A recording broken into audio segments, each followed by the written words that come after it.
কেন জানি না, প্রতিদিন বাড়ি আসার সময় এই থোকায় থোকায় ঝুলে থাকা এই মিষ্টি ফুলগুলো যেন মনে হয় প্রকৃতির নিজের হাতে গড়া গয়না।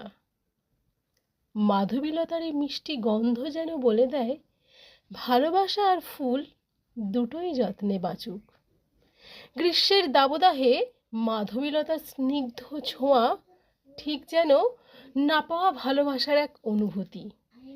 মাধবীলতার ফুলের নীরব উপস্থিতি বলে দেয়, সব ভালোবাসা প্রকাশ শব্দে হয় না।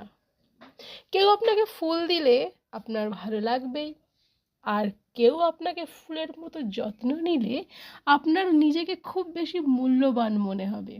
ফুল তো অনেকেই দেয়, ফুলের মতো যত্ন কজন নেয়? তাই জীবনে এমন একজন ভীষণ জরুরি যে শুধু ফুল দেবে না, ফুলের মতন যত্ন নেবে। ফুল দেওয়াটা প্রেম, ফুলের মতো যত্ন নেওয়াটা ভালোবাসা।